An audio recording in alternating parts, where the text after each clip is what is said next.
Hey everyone, thanks for joining us here on the very last edition of the Building Smart Energy Efficiency Essentials for Modern Home series. It's been a long several months here from May until November, knocking on the door of Thanksgiving, and perfect time to be able to wrap up this energy efficiency series sponsored by DTE and Consumers Energy. We are going to take a quick minute, as always, to allow other guests to join, and then we will get going. Thank you very much.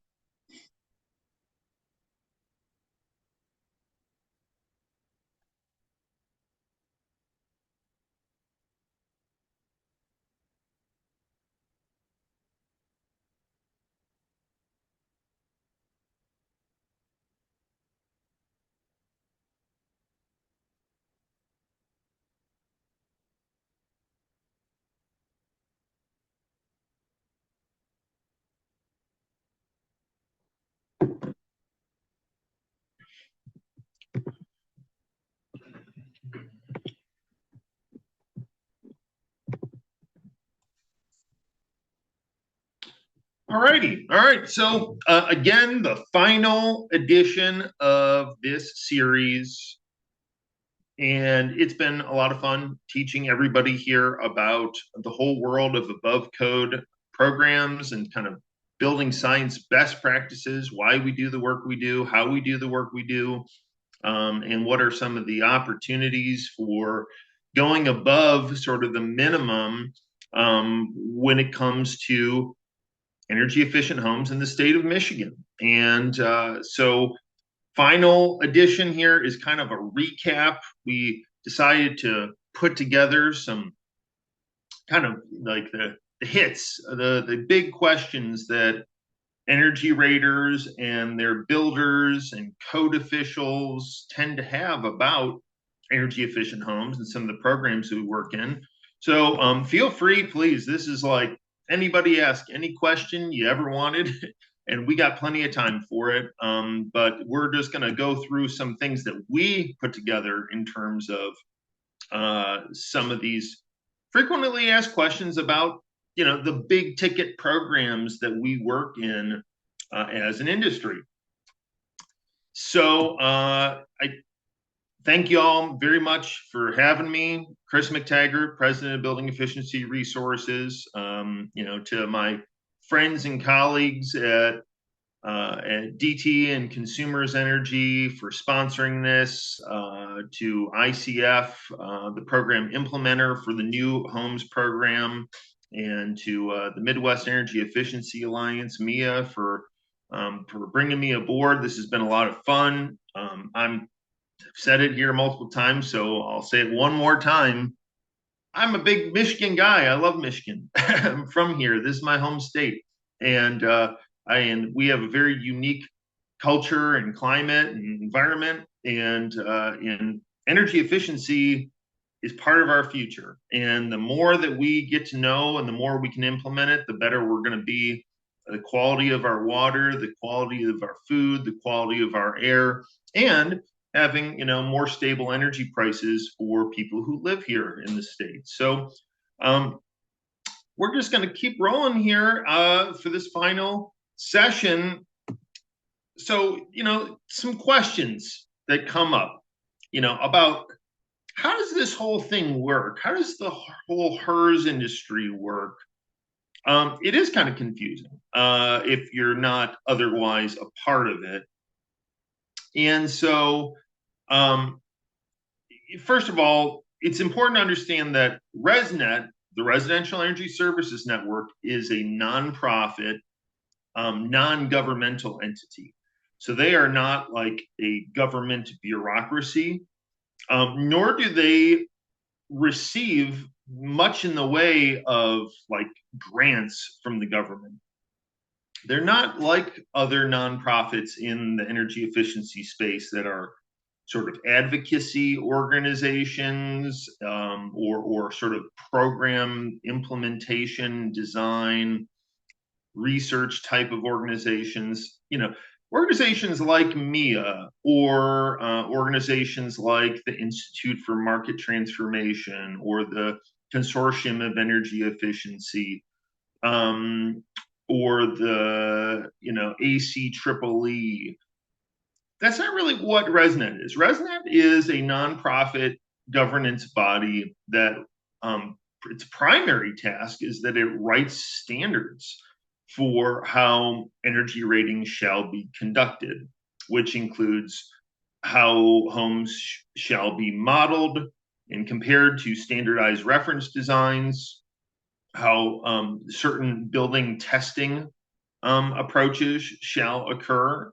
So for air tightness testing using a blower door, duct leakage testing using duct testers, and ventilation testing for whole house and local mechanical exhaust ventilation systems.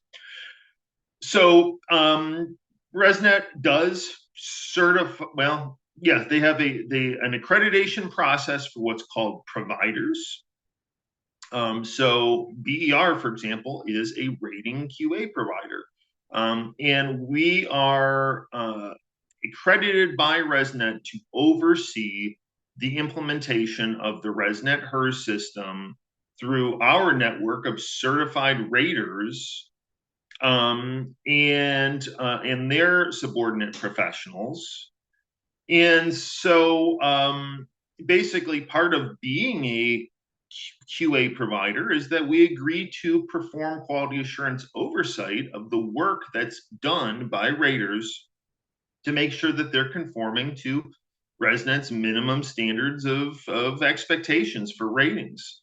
ResNet has a whole quality assurance system that it implements through the Chapter 9 standards. And so it's our job as BER to basically make sure that our raters are creating ratings that are accurate and consistent per those QA standards. We have to have credentialed professionals on our team that are called quality assurance designees or QADs. I'm one of them at BER. I'm not necessarily the one who does most of the QA work at this point in my career, but certainly I have in the past. Again, ResNet writes the standards for how to do rating work and testing and inspection work. They accredit rating providers. Rating providers have to have QADs on staff, and QADs are involved in the training, credentialing, and ongoing quality assurance oversight of ResNet raters. ResNet raters are certified professionals that have been certified by a ResNet QA provider to be able to have the competency to perform the entire rating process. So they are competent to perform energy modeling scopes. They're competent to perform combustion safety testing and inspections. They're competent to perform blower door, duct leakage, and ventilation testing on homes, as well as to perform midpoint construction inspections on homes for things like insulation quality, air barriers, and air sealing details, etc. Under a rater, the rater has the option to have subordinate professionals that operate underneath them. So HERS modelers, which are professionals that do energy modeling, but they do not perform any inspections, and then rating field inspectors that perform no modeling, but they perform inspections and testing on homes. So that's kind of how the ResNet system goes. It goes ResNet at the top, QA providers underneath. QA providers have to have QADs on staff. Raters are underneath the QA provider, and then they have the option of having rating field inspectors and modelers. They don't have to. Some rating companies don't have any inspectors or modelers. The rater just does the work themselves, or everybody on staff is certified as a rater. But some larger organizations have found economies of scale by having specifically credentialed staff that specifically meet these credentials that are sort of subordinate to the rater. How does this relate to like the DOE or the EPA? So obviously, the EPA and the DOE are federal government agencies, and they have created new construction programs such as Energy Star homes as well as DOE efficient homes. And so they have essentially two classes of professional oversight organizations that that the EPA and the DOE basically mutually. They both have essentially the same rules of engagement for recognizing approved home certification organizations, otherwise known as HCOs, or multifamily review organizations, aka MROs. So ResNet is a EPA and DOE HCO.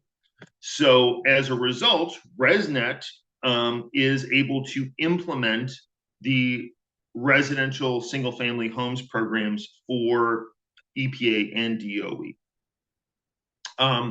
For multifamily buildings, so for buildings that are following either the ASHRAE 90.1 or prescriptive compliance paths for Energy Star multifamily new construction or the DOE efficient building multifamily building program, then there are separate organizations that are called MROs that are able to basically perform the oversight of those programs, those compliance paths of those programs. Why the distinction? Well, basically, HCOs oversee the administration of ERI index scores, be it for the single family or the multifamily programs, basically ratings. So you can do ratings on single family homes, obviously, but you can also do it on dwelling units in apartment buildings that are seeking to meet Energy Star multifamily new construction or DOE multifamily efficient buildings. But ASHRAE 90.1 is a whole building modeling program. It's quite a bit different, therefore, in nature compared to the single family or the small scale dwelling unit modeling. And so there are separate organizations that oversee that MRO approach as well as prescriptive compliance. So this is kind of how it works. So, the ResNet reports up to the EPA as it pertains to the HCO scope of work, not the MRO scope of work. BER, for example, is one of the few recognized multifamily review organizations in the industry. So, kind of with how are we successful in any of these programs that we are working through as energy raters or as providers or as builders? How do we work together? We got to try to work. Basically, the only way to make this work is you got to work together. You can't have a rater that's just trying to do the work for the builder. That doesn't really work. Now, sometimes raters will perform certain construction scopes as a trade.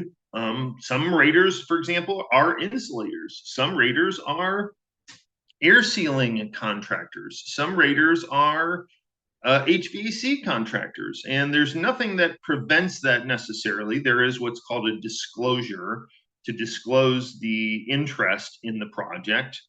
But the point here is that raters can't make a project successful if the builder isn't bought in and their trades aren't bought in.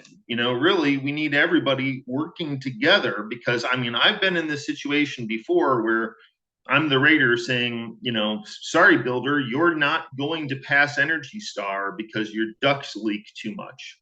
And I've had the HVAC contractor.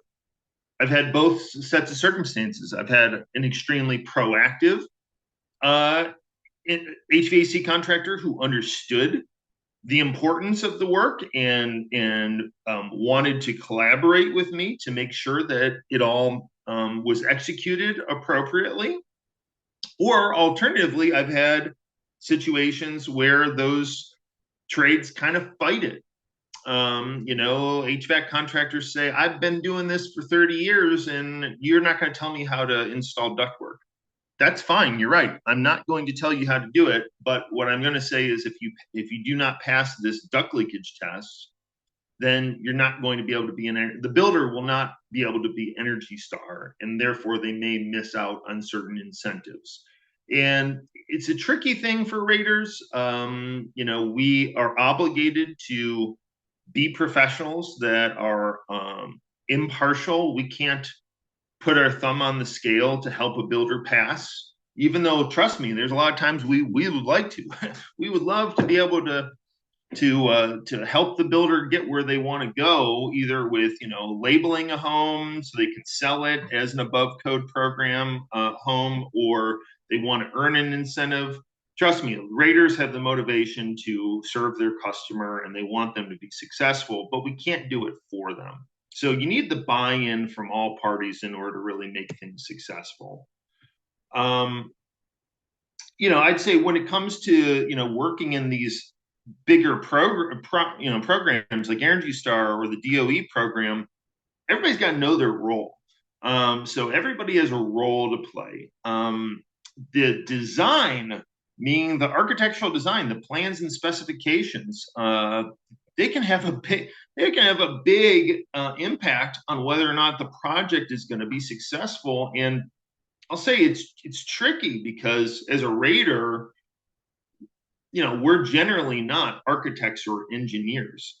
And so, raters are oftentimes put in an awkward position where we have to scrutinize things like a design or specifications and kind of tell professionals that are licensed that they have to make changes.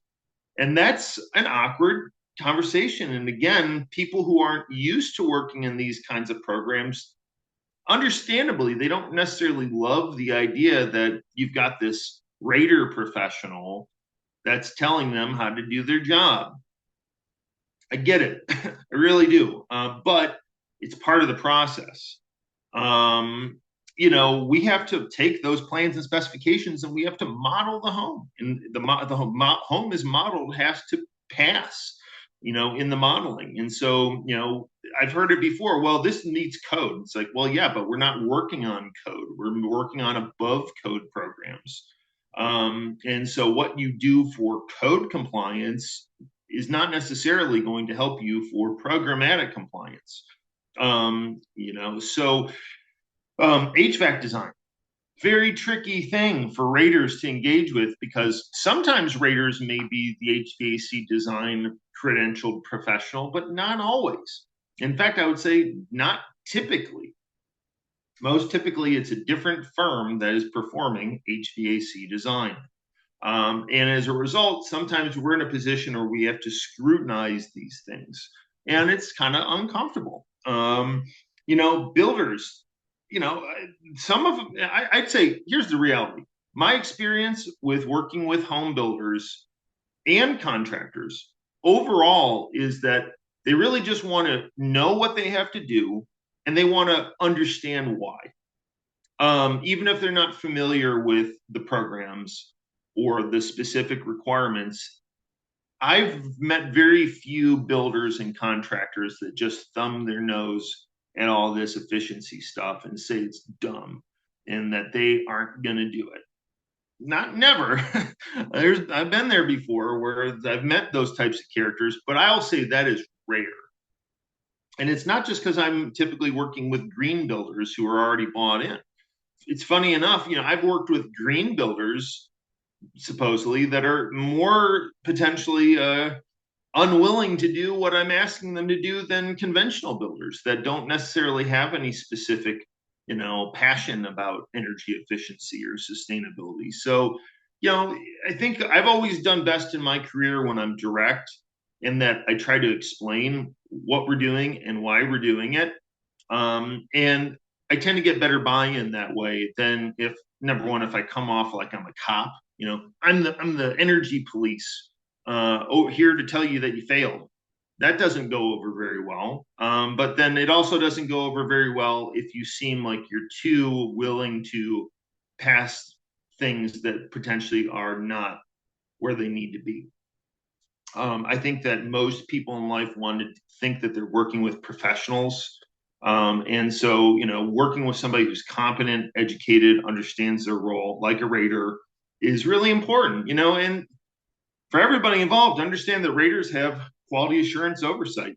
They have the organizations, their QA provider, and then who's looking at their work. And then, above the QA provider, then you're having an HCO or an MRO maybe, overseeing them. And ultimately, we're delivering these federal government labels, and they matter. Sometimes they're tied to incentives. Those incentives come from taxpayers or they come from ratepayers to the utility. And so these labels matter. We don't want to abuse them. And there can be consequences. There have been lawsuits that have happened, before over non-compliance related to ratings and some of these labeling programs. And so, the best I can tell you is we're asking you to buy in because if you buy in, that's the surest path to success. And look, not every home can get labeled. That's the case. Sometimes mistakes happen in the process. And even though we tried to get a home to pass a certain program, for whatever reason, it didn't. And, that's okay in most instances. Sometimes it's mandatory, like if you're doing an affordable housing program and part of the tax credit was to meet a certain energy standard. Sometimes that does happen where you have to meet it, and pass or fail is literally pass or fail. But for most home builders, I would say, especially in the single family space, that's not the case. They're electing to pursue Energy Star. Now, some of them have a very dedicated goal, like, we're going to meet this thing. We're spending the money to do it. We have the plan to do it.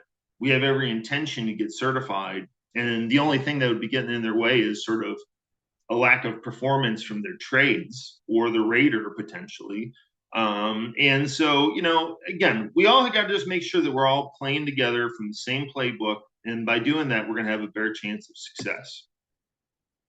And the big thing is you got to talk about the devil in the details pretty quickly. Like a rater, when they start to engage in a builder with a builder, especially out of the gate, they're going to be doing sort of, I'd say, a broad analysis. Broadly speaking, is this home eligible for something like Energy Star or the DOE program? So they may do some projected modeling and some specs analysis. They may talk to the builder about some of the big ticket items when it comes to, documenting performance. Do you have whole house mechanical ventilation system? Do you have local mechanical exhaust in bathrooms and kitchens?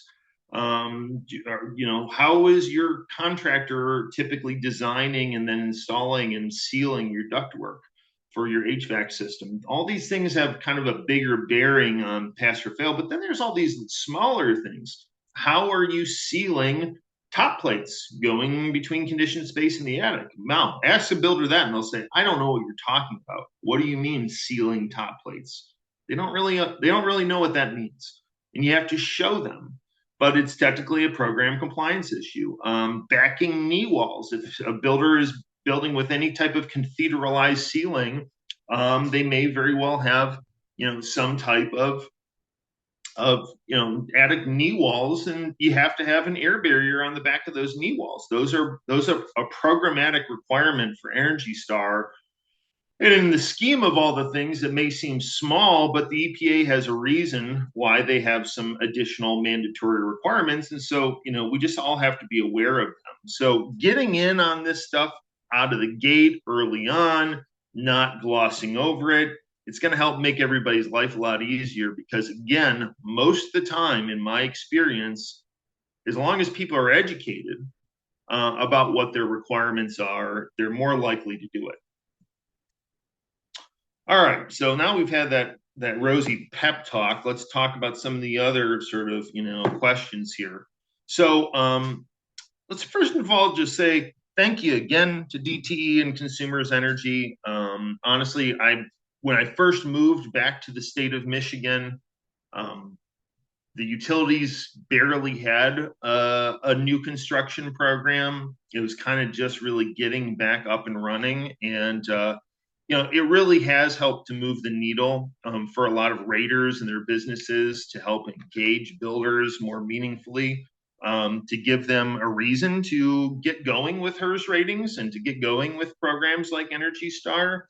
So I'm grateful. Obviously, the utilities, they have an obligation to demonstrate some savings to broader consumer base. But I think investing in residential new construction is very important, because we have an aging building stock. A lot of our aging building stock is being retired, and we're replacing it with brand new stuff.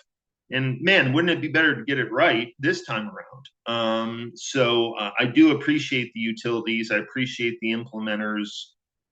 Um, getting going, I don't work for these organizations, so I'm not going to give you all the details. You certainly can reach out to the program and talk to an account rep. But the builder has to be registered, so does the rater. Basically, the starts off by putting a home in a queue that it's ripe to receive incentives. And then basically the home gets built, and raters perform inspections and testing, and then completes a confirmed rating, which is submitted to issue the incentive. I would say again, talk to the program if you have more questions about it. We're right in this sort of edge case here where homes that are registered this year will still be able to meet the incentive for this year more than likely, but there are some cutoffs that happen. We did talk about incentives for things like zero energy ready homes and passive house and Energy Star Next Gen that were specific to consumers energy and a pilot. You have to talk to them about your eligibility for things like that. So getting into Energy Star, I think that the big thing is to understand that the program has broadly been in version 3 of single family homes since 2012. And we're now to the point where nationally the version change baseline is 3.1, which is the same construct as the version 3 program, but just with some heightened efficiency requirements for the program. So Michigan is squarely within version 3.1. That is the program that you have to meet. We're within revision 13 currently, but coming up on January 1st, 2026, you're going to be in Rev 14. Rev 14 does implement a couple of new things. It implements mandatory air tightness requirements for the program. So previously, there were no mandatory air tightness requirements for the program, and now there will be for Energy Star version 3.1, 3.2, and 3.3. And so that's one of the big things. There's also some photo documentation requirements that are coming out from the program, specifically in Rev 14. So pay attention to that. Get with your rater. If you are a builder or rater, make sure you're paying attention to this, because starting off here with homes permitted January 1st of this coming year, there's going to be some extra requirements. There's also a few things that are getting pared down in the program. Some of the air barrier and insulation details, things like specific requirements for slab edge insulation. Some of those are going to start to be a little bit more flexible. So take a look into Rev 14, because that's going to be the new kid on the block here very soon. The national implementation for Energy Star basically goes on as states improve their energy code. So right now, Michigan is still on a code that, according to the DOE, looks a lot like the 2009 in terms of overall performance. And as a result, until Michigan updates its energy code at some point in the future, should it decide to, we're going to be on version 3.1 for a very long time, probably. Usually, even when a state updates its energy code, there's usually about a year transition that occurs before the programmatic version gets enhanced. So there are some trade-offs that are a little bit different if you're pursuing the tax credit. So you might see here on the right side that if you're pursuing the tax credit, like you have to basically be under version 3.2 or 3.3 to pursue the tax credit at this point. So definitely get with the rater and the provider about that. On the right-hand side, though, we do see the DOE qualification criteria. And basically, we are on single-family version 2 of DOE. And the Rev 3 of DOE is about to kick in for permits as of January 1st, 2026. Not a tremendous amount has changed. There were some modifications to window requirements that made it a little bit more flexible.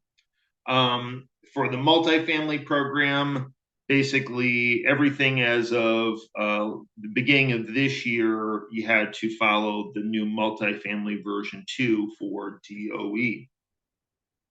EPA's Indoor Air Plus program. We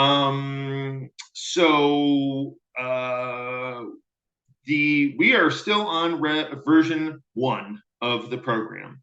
And my understanding is that version 2 is probably going to be pushed off until January 1st, 2027. I'm not sure if they made an official update about that yet, but definitely talk to your provider about it because it's of relevance. Version 2, I think it's a superior program, but it is a little bit more detail-oriented than version 1 for Indoor Air Plus. Again, for the 45L tax credit, we can see that whereas Michigan is on version 3.1, just a certified Energy Star, if you want to get the tax credit, you have to meet at least version 3.2.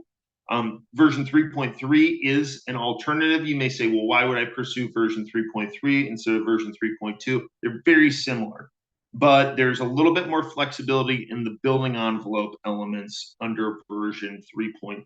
So someone might consider pursuing 3.3 instead of 3.2 for that reason. The tax credit is expiring for homes. Basically, they have to be acquired by June 30th of this coming year in order to be eligible for the tax credit. Taking a look at eligibility for Energy Star and ZERH. It kind of depends here. Really, by and large, here's how it works out.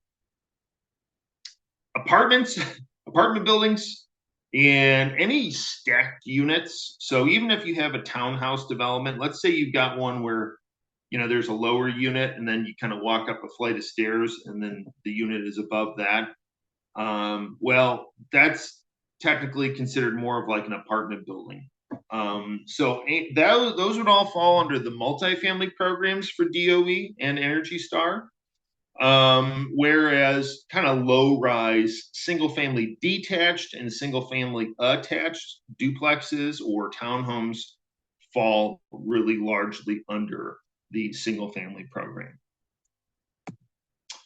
Photo documentation. So documenting your work is really important as a rater, and some of the programs have very specific requirements. FEIS, for example, has very specific requirements about exactly what photos they need and how to take them. Energy Star Rev 14 has also moved to say that there are certain items that have to be documented using photographic documentation. So the item that's showing here is ventilation testing. Ventilation testing has to basically be tested to be plus or minus 15 CFM or 15% of the design value. And so you have to take a photo of you testing ventilation for Energy Star now. Other stuff here, pre-drywall inspections. Why do we care about pre-drywall inspections? Why have two inspection types? Well, they're really the midpoint of a home's construction is where energy efficiency is made or broken oftentimes. The actual construction of the framing system as it ties into the ceiling, as it ties into the foundation, matters a lot. And things that can be clear on the plans may not be executed in the field. So, things like insulation installation, this is a real common type of defect. Take a look at this. You've got insulation in a catheterized ceiling. Well, what's the problem with that? It looks okay. It says probably R38 or something like that. Isn't that good enough? Well, the problem with it is that it's definitely not grade 1, that's for sure. It's probably closer to grade 3. Why? Because you have can lights installed and the insulation was not cut and spliced to fit around it. This is one of the challenges with BAT products, is that it's really hard to get them installed perfectly. Personally, I would have loved to see that assembly net and blown. Why? Well, because you're going to have a much better chance of getting the insulation in contact with the drywall. When you sleep at night, do you want your blanket to be all kind of open and frumpled about, or do you want it to be closer in contact with your body? I think most people want to be closer in contact with their body so that they feel more comfortable. That's what insulation does. So things like air barriers, there was apparently some kind of a flexible air barrier here, behind a tub. And it looks like there's spray foam behind there. Okay, cool. So spray foam is behind that tub. So we can see that they actually do have an air barrier, even though when you first looked at it, it just kind of looked like, maybe it was, just a piece of flexible, vinyl or something like that. So, hey, there you go. You've got some spray foam. There is an air barrier. Top plate leaks, take a look at this. Looks like some type of vent or duct that's, going through up into the attic here. There was an attempt to seal it for sure. Is it going to be perfectly airtight? I don't know. These are the kinds of things I would want to talk to the builder about to make sure that they understand, like, yeah, squeezing in some foam is good, but we want to make sure it's all the way sealed so that they get a really good blower door result. Final inspection, that's kind of where we verify kind of all the final details of the home. By the time you get to final, like, frankly speaking, most of the work was already done at mid construction. So hopefully at final, we're just kind of testing things to make sure that they worked as we planned. The blower door test, was the home as tight as we expected it to be? Was the HVAC commissioned properly so that when we do our HVAC grading, assuming that you do, that the airflow is good on the air handler and the watt draw is sufficient on it? To make sure that, potentially, if you're taking advantage of water savings in a building, that you might, be inspecting more of some of the installed fixtures. So there's a way to account for low flow fixtures as part of this.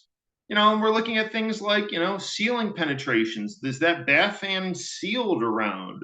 Doesn't look like it. So, really, as part of Energy Star, and really it's code as well, is that penetrations like can lights, electrical boxes, fans, etc., you're supposed to caulk those to the drywall so we don't have air leakage that goes around them. So these are a lot of the final things that we're doing. All right, so some things about the HERS ring. that maybe you knew, maybe you didn't know. So the HERS index, the way that it works is it's a relative number compared to a standard reference design. That reference design was basically the worst thing you could have built in the 2006 Energy Code, more or less. So think about a home from literally about 20 years ago, and the worst thing that a builder could have built 20 years ago, to code, the most modern version of code. That's what 100 on the HERS index is. There's a little bit of other sort of, you know, standards based modification of the rated to reference home that helps to create the score. But in essence, think about it as being a home from 20 years ago. Worst thing you could have bought 20 years ago, 65 would be 35% more savings versus that reference home. And so you get a 65 on the score. So the way that the rating process goes is, you start with a projected rating. The reality is there's actually no requirement to do a projected rating. It's just an option. But most raters will start with projected ratings. Why? Well, because they want to lock in the savings for their builders. They want to lock in whatever the performance of the home is for their builders. They want to know whether or not the builder is going to meet code, whether they're going to meet Energy Star, et cetera. So projected ratings are very important for that reason. Oftentimes they're used for code permitting too. So in order to get a permit to build, many municipalities will require that the energy report is turned in at that time, the projected energy report. And so, a confirmed rating, though, is basically when the rater has verified all the minimum rated features of the home at that point, and then put it into the rating software to generate an official HERS index score.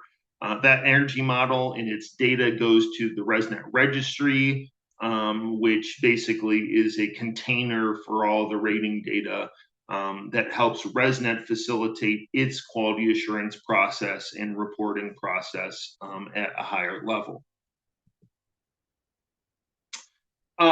Okay, and the thing about HERS that I think has really taken off and why a fair amount of builders like working with HERS is that HERS is not product specific or strategy specific. It kind of allows you to take your own quest to achieving energy efficiency. You could, as a builder, do it with better HVAC equipment. Like, we've got a ductless mini split in the bottom left. You could do it with better appliances, like these probably Energy Star washer and dryer units. You could do it with a better building enclosure, such as a home that has continuous external exterior insulation. You could do it with a balanced ventilation with heat recovery products, such as this ERV that's installed in the center. You could do it with triple pane windows, higher performance fenestration, or you could do it with on-site power production using solar panels. All these elements factor into the HERS rating process, and they can all be used as a way in order to improve the rating score and compliance. So HERS ratings, it's a great option because you don't have to do one thing. You can choose as a builder how to get to an energy efficient home. It's not code, and it's not a program like Energy Star that has specific mandatory requirements. So you have a lot of options in order to get to an energy efficient home.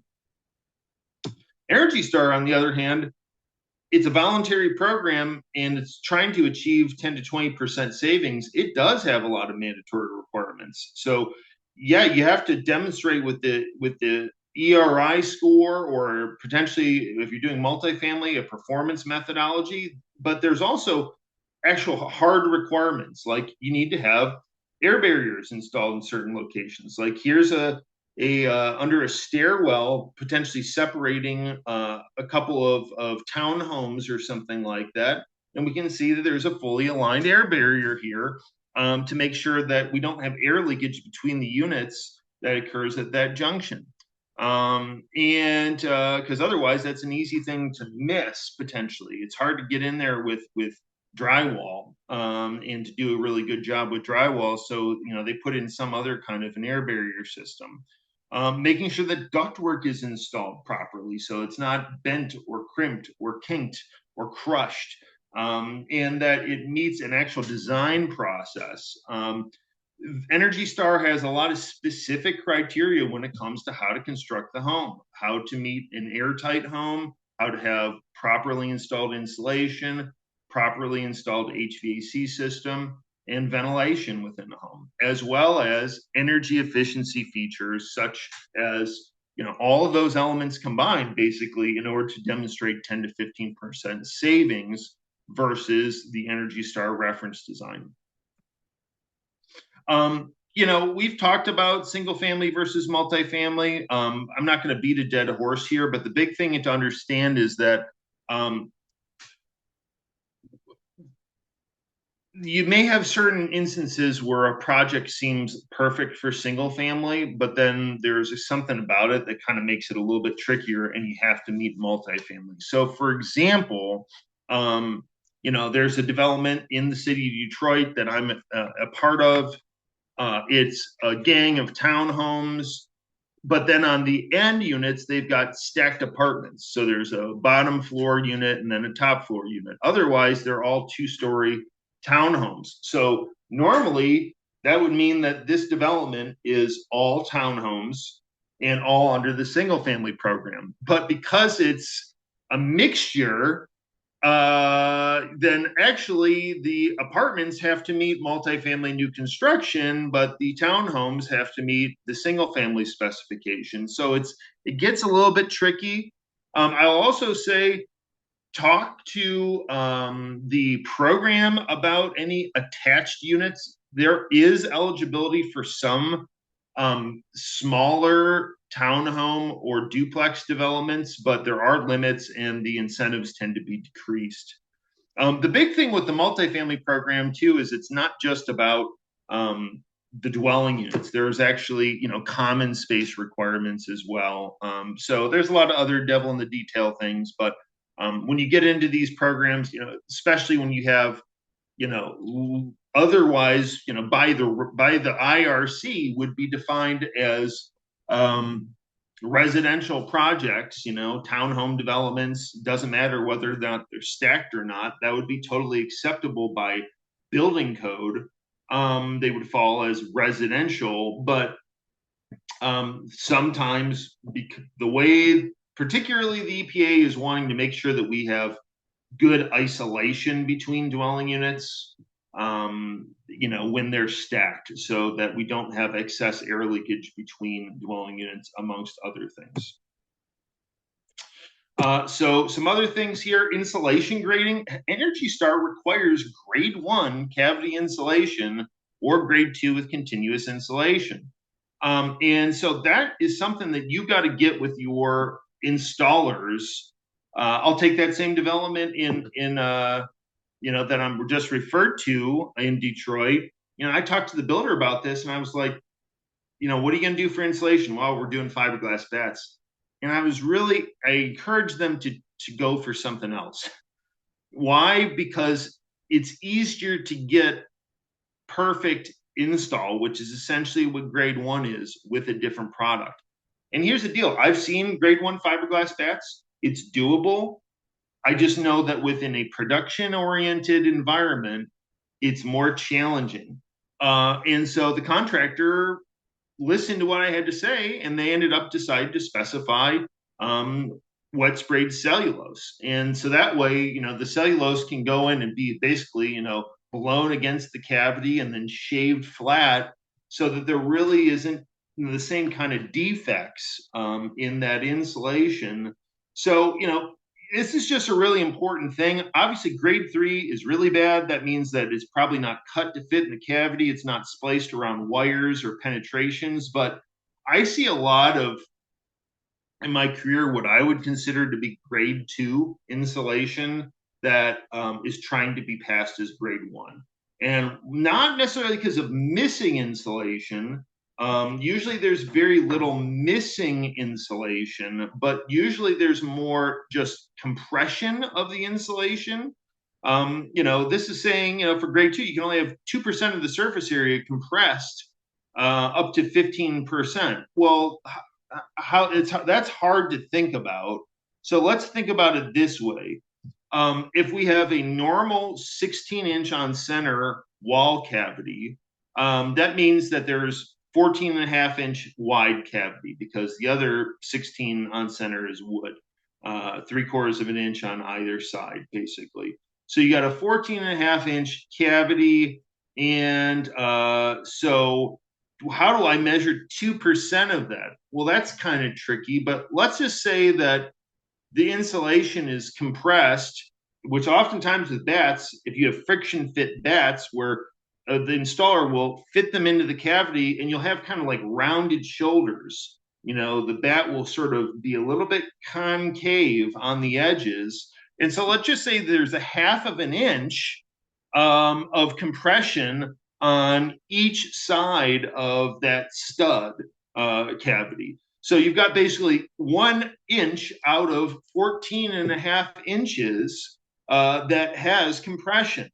Well, 1 divided by 14.5 gives you, 14.5 gives you 7% of the cavity having some degree of compression. And this says, compressed to 15%. Well, how can I think about that? Well, let's just say it's a 2x6 cavity. So you've got 5.5 inches. 15% of that would be just about 3/4 of an inch. So if on the sides of this stud bay you've got rounded shoulders with 3/4 of an inch compression, then all of a sudden now you're in grade 2 territory, and that's what we're talking about here with this issue with compression, and why I tend to see even pretty good bat installations really meeting more of the grade 2 level of compliance. So keep that in mind. Grade 1, let's take a look at this. We got blown fiberglass. That's one of my favorite products. I love blown fiberglass. Gives you a better R value. It's net and blown, so you can go and really, an installer can go and pack it in real nice and tight. It fits around wires and pipes and framing members and things like that. So it's a lot sort of more solid of an install. Grade 2 would be mineral wool. We can see mineral wool here. Why is this grade 2? It looks pretty good. Again, you've got some defects. You've got places where the insulation is not proud with the face of the studs. You want the insulation to be flush with the face of the studs here, and so we see again rounded shoulders here.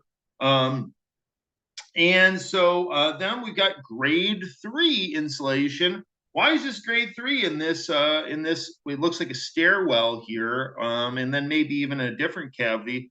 It's grade 3 because it's completely rounded shoulders. It's not cut to fit. We can see to the back of the sheathing. It's very compressed in that stairwell, and then below it, it wasn't cut around electrical wires or boxes, and so it's not installed properly. Other Energy Star stuff, ventilation. You're allowed to follow either ASHRAE 62.2 2010 or a later version, either 2013 and above. I'll say that the calculation gets more complex the more that time goes on in terms of how ASHRAE does it. The simple calculation, this is how it aligns with Energy Code, is bedrooms plus 1. So let's just say it's a 3-bedroom house plus 1 times 7.5. So that's 7.5 times 4. That would give us 30 CFM plus 1% of floor area. So an 1,800 square foot house would be 18 CFM. That's 48 CFM continuous. That would mean that you need like a 50 CFM bath fan running continuously, or having maybe a couple of them running, at a smaller rate. Or if you're doing a supply side, you have to pump in 50 CFM continuous. Or alternatively, you have to have a system that runs intermittently, but such that on average, you're getting 48 CFM. So let's just say you had a system that was running for 100 CFM for 30 minutes an hour, that would be acceptable. But you'd have to have controls to cycle that, and the rater has to test that. So, we have specific requirements as raters we have to meet when it comes to ventilation testing. It has to be within 15%. So it has to be a pretty close number. We can see here ventilation testing at an ERV. We're looking at, testing this ERV comparing to a chart in order to see the results for this ventilation testing of this ERV. There's also, a gentleman here that's using some type of capture hood apparatus to measure ventilation as well. So, I'd say in my career, especially in Michigan, arguably, I think that the knowledge of what whole house ventilation is really meant to be is somewhat confused.